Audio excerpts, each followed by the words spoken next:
뉴스야 시작합니다. 정치부 이채림 기자 나와 있습니다. 첫 번째 물음표 볼까요? 네, 첫 번째 물음표는 윤김 협상 결렬 누가 환호하는가입니다. 윤석열, 김종인 두 사람의 협상이라면 지난 24일 그 만찬을 말하는 건가요? 그렇습니다. 근데 어쨌든 김종인 전 위원장의 합류는 불발이 됐는데 누가 환호를 한다는 겁니까? 네, 오늘 조국 흑서의 저자인 권경애 변호사가 쓴 글인데요. 네. 권 변호사는 협상 결렬 상황을 두고 김종인 상황설을 퍼뜨린 세력이 결국 승리한 것이다 이렇게 썼습니다. 그러면서 특히 장제원 의원을 겨냥해서 장 의원이 선대위 인선 작업을 주도했단 말이 공공연히 흘러나온다면서 김 전 위원장이 이를 모를 리 없다 했습니다. 네.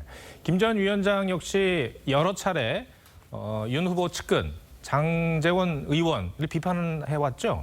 네, 김 전 위원장은 저희 TV조선과의 통화에서 장 의원에 대해서 이 아들 문제로 국회의원직도 물러나라고 20만 명 이상이 청원한 사람 아니냐 이렇게 강하게 비토해왔습니다.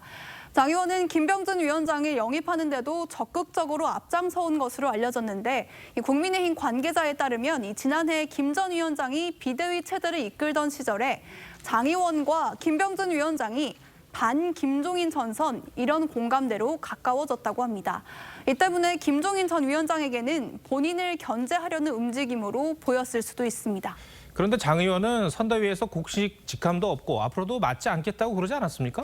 맞습니다. 하지만 직책 없이도 여전히 후보와 소통을 하고 있는 것으로 알려졌습니다. 최근에는 후보실이 마련된 당사에 서류 봉투를 들고 들어가는 모습이 취재진에게 포착이 되기도 했습니다. 장 의원은 캠프 직책을 맡지 않겠다는 뜻을 밝히면서 윤석열 외에는 어떤 인물도 이 한나 조연일 뿐이다 이렇게 말을 했는데 정권을 요구하고 있는 김 전 위원장을 염두에 둔 비판이란 해석이 나왔습니다. 이준석 대표는 이를 두고 장 의원이 그런 말을 하기 전에 본인에게도 해당된다는 생각을 해야 한다고 꼬집기도 했습니다. 네, 김종인 전 위원장 합류가 어려워진 것 아니냐 이런 얘기가 나오는데 이 기자 얘기 듣고 보니까 여간 당내 상황이 복잡한 게 아니네요. 네. 알겠습니다. 첫 번째 물음표 정리해 주시죠. 네, 첫 번째 물음표 윤김 협상 결렬 누가 환호하는가의 느낌표는 다시 처음으로로 하겠습니다. 네. 윤석열 후보는 대선 출마에 나서면서 보수와 중도는 물론 탈진보까지 묶어서 압도적인 정권 교체를 추구하겠다고 했습니다. 하지만 탈진보는커녕 내부 단일 대우조차 이루지 못하는 상황이죠. 윤 후보가 인해 장막에서 벗어나서 스스로 결단하는 모습을 보일 때가 아닌가 싶습니다. 네.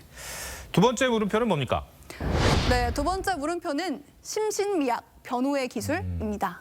이재명 후보가 변호사 시절에 이제 조카 살인 사건을 변호를 하면서 심신미약으로 주장을 했다는 사실이 알려져서 논란이 되고 있는데 그런데 이 사건 말고도 똑같은 주장으로 변론을 한 그런 사건이 있습니까?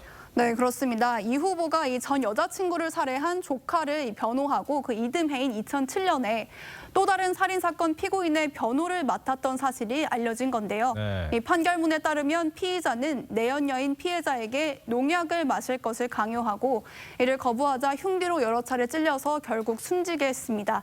이 사건의 변호인에는 이 후보도 이름을 올렸는데 당시 변호인 측은 심신상실의 상태였다 이렇게 주장한 것으로 알려졌습니다. 참 조카 사건 못지않게 끔찍한 사건이었는데 근데 심신상실, 심신미약이랑 비슷한 이야기인 것 같은데요. 근데 왜 심신이 상실됐다는 겁니까?